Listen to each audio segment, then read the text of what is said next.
I have a little bit of a temper, but it's, a useless temper. Doesn't accomplish anything generally. It's just a lot of ranting and raving and nothing. But so David probably saw that and put it into the character. I'm not Tony Soprano by any means. It's an exaggeration of everything.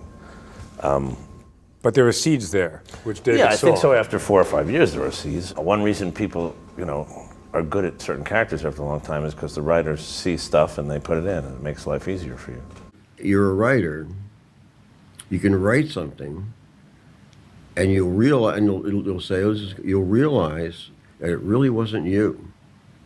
Something was coming down through you and onto the page. The hive mind. A channel. That's what they call that, right? The hive mind? Yeah. Yeah. No, is that the hive mind? Something else. The muse. It's the muse. Right. It's some power.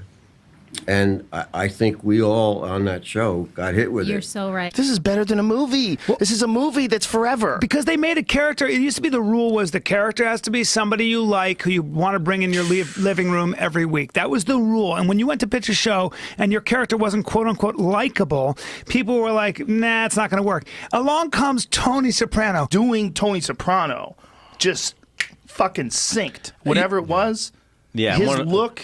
Those moments when the actor and the role really come together. The great actor and the great role really come together. Rewatching The Sopranos for the 5,000th time, and it's every fucking time better than the last. It's unbelievable.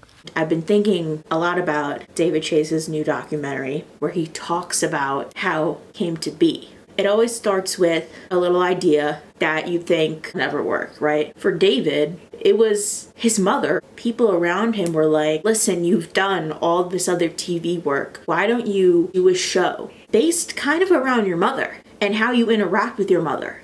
People around him always said she was just so out there. She's perfect. That's who should be the center. Now, when you think about The Sopranos, Tony is very, very layered. I always say he's like an onion. Characters like this did not exist before Tony Soprano. People have tried to recreate The Sopranos. They cannot. They won't be able to. It's a bomb. It's a bomb that's dropped that will never be dropped again. That's the way it is. You don't get all this other stuff without David Chase, without James Gandolfini, without the creation of Livia and Tony. It all stems back to Livia.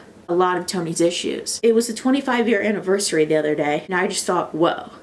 People are still talking about this show now as much as they were 25 years ago. But I could not imagine watching this show when it was on and having to wait every week. And then that gap between seasons where you'd have to wait to figure out what happened. Now, my generation, Gen Z, over the pandemic, I was a bit late. I watched it around 1.5 years ago now, 2 years ago. We're discovering it. We love the edits. We love the memes. We're full in it. Just addicted to it. Nothing else compares to this show. It gave way to all these other amazing things that came after the fact. None of it would happen if somebody was like, David, your mom... she's a little crazy. Why don't we write something about her? He took it to other places and they were like, no, it's too much. Like the violence, they didn't like. Can you imagine what it was? He was depressed. That he was on Prozac. He was seeing a therapist. They said, you can't do this. Either in 1 foot or you're out. You can't be 1 foot in, 1 foot out.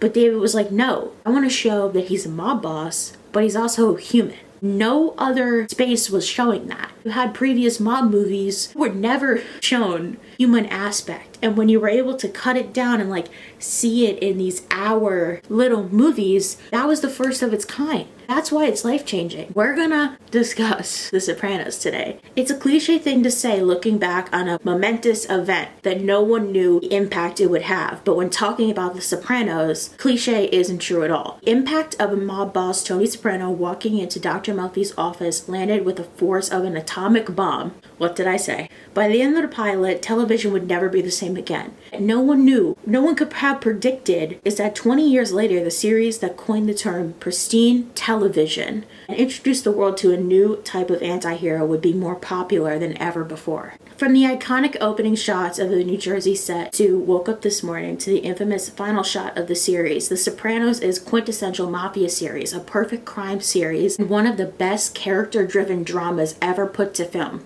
But in 2024, it's how James Gandolfini portrayed a tough alpha male character struggling to take care of his mental health, deeply ashamed of anyone finding out he was in therapy, helps it remain relevant today. Millennials now approaching their own midlife crisis appreciate Tony's struggles in a whole new light. Younger generations have been celebrating The Sopranos all year through the use of memes, and it seems like the series has a screen grab or iconic moment perfect for every occasion, including Gen Z embracing Carmela Soprano in a way no one did while the show was airing. The mob wife aesthetic, a celebration of over-the-top fashion, and most importantly, attitude, has been its base in Edie Falco's Carmela and Drea Di Matteo's Adriana. There was even hit rewatch podcast hosted by Michael Imperioli and Steve Sciarippa, Talking Sopranos. I watched it. That featured many of the stars of the series, including regulars like Lorraine Bracco, Dr. Melfi, Steven Van Zandt, Silvio, to Steve Buscemi. Love Steve Buscemi. And even Ariel Kelly with Tracy, Bada Bing Dancer, featured in the season 3 episode University. More people have streamed The Sopranos on Max than hold on. Name one other show that could do this and has done this. More people have streamed The Sopranos on Max than watched it when it first aired on HBO. The real reason why is that beyond the memes, the TikTok trends, or nostalgic-filled podcasts, it's that it was well written, well acted, and the result of a singular vision of a talented creator, David Chase. HBO recognized the importance of David Chase to The Sopranos when the recent release of Wise Guy, David Chase, and The Sopranos on Max, a 2-part documentary that is a must-watch for fans. Started with Chase's childhood and his personal life, to the audition footage, and then for the first time, footage of Chase speaking at James Gandolfini's funeral. In short, with only 2 episodes, but the inclusion of archival interviews is the insight into The Sopranos, including College, the episode that set the tone for the rest of the series by highlighting Tony as both a doting father and a ruthless crime boss, how it forced audiences to reconcile their feeling of sympathy for a man capable of choking another to death. I tell everybody, get to episode 5. If you don't like it by episode 5, College, if you're not interested by episode 5, maybe it's not for you. Maybe it's not your genre. But if you're somebody that loves this genre like me, mob, organized crime, stuff like that. If you're also somebody that likes a drama series, you know, that how every single episode is like a movie, get to College. College is what clicked in my brain where I went, whoa. I see it now. Juxtaposition in that episode, it kind of just hits you over the head. I don't know how to describe it. Once you see it, you'll get what I'm saying. The toll of a starring in a show as widely successful and dark as The Sopranos is a theme that David Chase goes back over and over regarding James Gandolfini. Playing Tony Soprano, it's hard for the star, who, according to the show's creator, brought the character back home with him and ended up suffering as a result. Those parts of Wise Guy can be hard for fans to listen to, but they are still engraved to what makes the show an all-time classic and why even today it's impossible to do a crime series or a prestige drama and not be compared to The Sopranos. Who do we just have? The Penguin. Fantastic show. But even before the show first aired the first episode, it was being compared to The Sopranos just by the shots. Just by the type of characters in the world that we were dealing with. Before anybody had watched it, my friends were like, hey, I think you would like this. And I was also sending it to my other friends saying, I think you would like this because it's like The Sopranos, or it gives me The Sopranos vibe. And I'm not trying to compare apples to oranges, but that's just an example that this is so true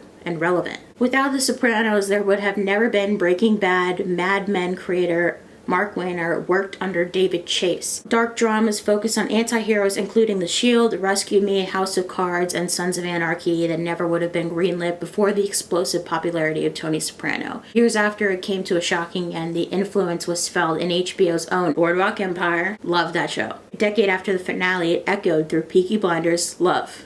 We're going to talk about on here. Until today with Sylvester Stallone's Tulsa King, the most recent take on the Sopranos formula. There's a new one coming out on Paramount Plus. It's called Mobland. Tom Hardy, Pierce Morgan. It looks fantastic. I'm very, very excited. So for people that like that genre, that might be something you want to check out. Including other dramas with own debt to the mafiosos of New Jersey, including the critically acclaimed Succession, goes to show how far ahead of its time the mob genre truly was. Prior to The Sopranos, cable series were more titillating than thought-provoking, and despite the bada bing, David Chase infused his series with nuanced, multifaceted characters that all had something to say about the human experience. When I talk about The Sopranos, I say it's not a mob show. It's a family show. You see divorces and marriages and weddings and people having children and people passing away, and it's family. No matter how different you think your family is to this one, we're all very, very similar to them because we all have the same life experiences that they went through.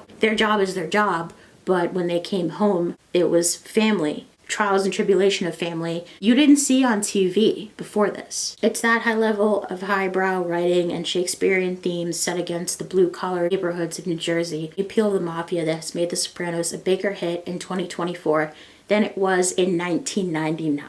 Think about how big it was in 99. It's even bigger now. Even The Many Saints of Newark, a poorly received prequel movie, was James Gandolfini's son as young Tony, couldn't do any damage to the legacy of the original show. There are shows like it on air now, but there's nothing better, and there never will be. You see all these layers of Tony. The first scene is him in therapy. That wasn't a thing anywhere else. Tony is like the most philosophical character ever written. That was the first time you could have an anti-hero and root for the guy. I shouldn't be rooting for this guy. He's hurt a lot of people. In a way, he loves his family and he'd do anything for them, but he's also struggling mentally. And he's kind of playing with that scale, that idea of trying to be one thing. This is his identity, having a hard time with it. It forces the audience to be in an uncomfortable position. Shouldn't root for Tony Soprano, yet they do. That's why it's so profound, because you were like, wait, so when the FBI came to his house, I bet a lot of you were like, I don't want them to take Tony away. I was mad when they were dragging him out of the house in front of his children and his wife. But then you're like, wait, he did all this stuff, but you're still like, I want him to win.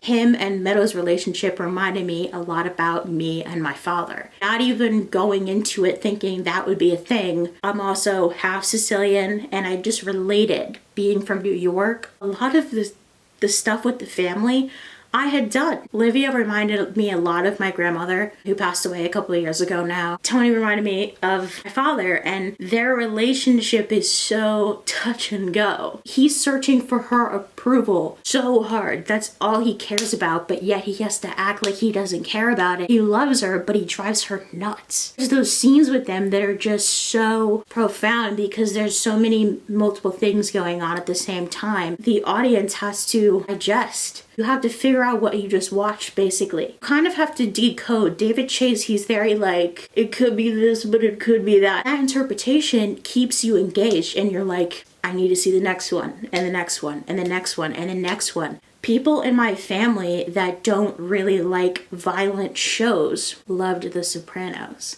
You're so invested in the story that the rest kind of fades away, which is insane. You have to have crazy writing and talent for that to be a true statement, but it's true. You're so involved in the characters and their lives and their world, their story and what's going on, that it kind of just all disappears. And you're able to be in it because you're so infatuated with the story. And it all starts with a good script. Taking risks. HBO took this show on is insane. For the time, nobody else wanted it. And David was like, this is what I want. This is what's going to be done. You're going to do it. I'm going to find somewhere that will let us have it with no restrictions. HBO landed on a gold mine. Still nothing like it. It still streams on Max. People rewatch and rewatch and rewatch. That's how you know you have an amazing piece of work. People will rewatch it, see something different every single time. People are still talking about the ending of The Sopranos, and they will never stop talking about it. David Chase, I call him the wizard because he won't give you the full answer. He'll give you just enough that will make that keep repeating in your head. You can't stop thinking about it. He said in that new documentary, when I was writing The Sopranos, I just kept thinking, the movie, like it doesn't end, it goes on and on and on and on. And that's kind of how I feel about the show. What was playing in that restaurant when it all goes black? Don't Stop Believing. Oh, the movie never ends. It goes on and on and on and on. He's telling you by choosing that song what it is. Bobby and Tony are in the boat. He's like, oh, I bet you don't hear it when it happens. Yet Steve Sharippa says, no, Tony lives, which is beautiful. You have the actor that everybody quotes his words that says one thing, but the actor himself says, no, it's something else. And that's the beauty of David Chase. Nobody else has been able to do that, to craft that, to make a piece, a body of work like this. And that Fade to Black is beautiful. When I first watched it, I was angry.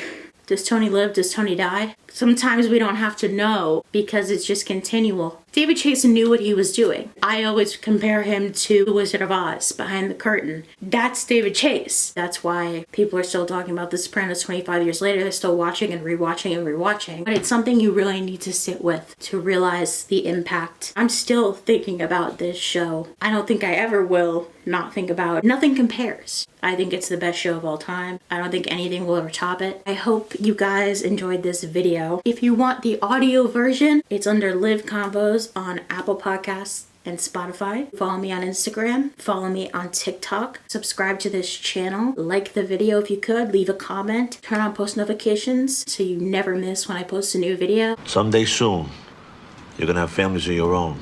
And if you're lucky, you'll remember the little moments like this that were good. Cheers.